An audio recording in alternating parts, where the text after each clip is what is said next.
grade 11 students. Hope you saw my two videos where I spoke about introduction to economics, difference between micro and macro. And the second video was about the economy and the central problems. So today's lesson we will be focusing on PPC, or the production possibility curve, which is also known as transformation curve. So in this lesson, we will talk about the most important tool to control the central problems of the economy. PPC is considered to be the most effective tool to control the central problems of the economy. So we need to understand what this PPC is all about. Number one, it talks about what is production possibility curve. It means it is a curve which shows the different alternatives available to produce in an economy between two different products. The best effective utilization of resources can be managed when we produce two commodities in an economy. So the best possible alternatives that they offer is what you call it as production possibility curve, or the PPC curve. This is also known as transformation curve.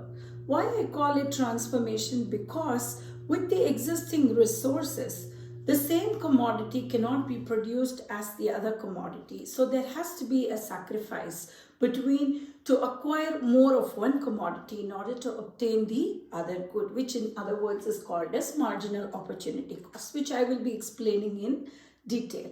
But at the moment, we will understand production possibility curve as an alternate combinations that are available in the economy in the production of two goods. Having understood this production possibility curve has certain assumptions. They work on certain assumptions. There are three important assumptions. Number one focuses resources are given and fixed, which means the available resources are given and they are effectively utilized and they are fixed. Point number two focuses they are fully utilized. Here they means the resources. They are fully utilized to the best possible manner. And thirdly, we assume the technology is given and constant. What do I mean by technology which is given and constant?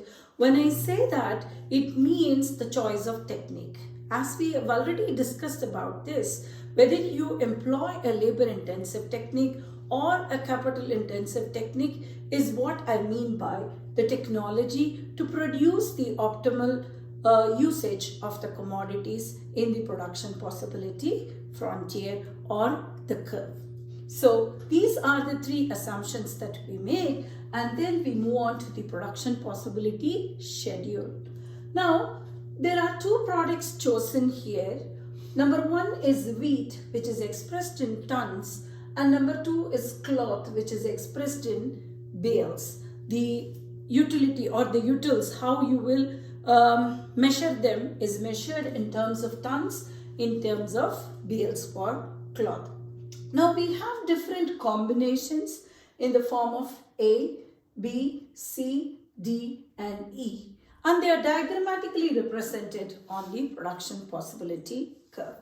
Now in order to produce 100 units, let's assume 100 tons of wheat, there has to be a total sacrifice of the output of cloth. So the amount that one product sacrifices or foregoes to obtain the other is what you call it as the marginal opportunity cost. I hope this concept is clear here. And now when I explain the diagrammatic representation, it will be much more clearer. Now we understand OY represents the production of wheat, OX represents the production of cloth. Now they are expressed in units as 1 to 4 and here 0 to 100 as per the PPC schedule, which is depicted here. Now the concave curve represents the production possibility curve, and the points A, B, C, D, E on the production possibility curve expresses the different combinations that can be effectively utilized and produced in the economy. These shows the possible combinations of two different goods, wheat and cloth, that can be produced in an economy. Now we need to understand at every point on the PPC represents the equal amount of satisfaction for the consumer and the producer. Now we need to understand here that the concept of production possibility curve is optimal on all the points or all the combinations. But whereas when you refer point K, which is inside the production possibility curve, it cannot be effectively utilized. You may ask me why? Because the point here within the PPC represents underutilization of the resources, which means the two goods cannot be effectively produced at this point K on the production possibility curve. And you may ask me, what is this point F utilize? Now when I say point F, it represents outside the production possibility curve. So probably this is also a point where the resources are not properly utilized, which is what is referred as point F on the production possibility curve. Thus, in order to understand the production possibility curve, we need to understand there is an inverse relationship between the products. In order to obtain 1 unit of output of one commodity, we have to forego the other. That is the entire gist of the production possibility curve. Now with this explanation, I hope it's clear that you will understand what is production possibility curve, what are the assumptions that we made, and how does the schedule work with the diagrammatic representation of the production possibility curve. And I would like to further go and reiterate two important properties of the production possibility curve, as property 1 states.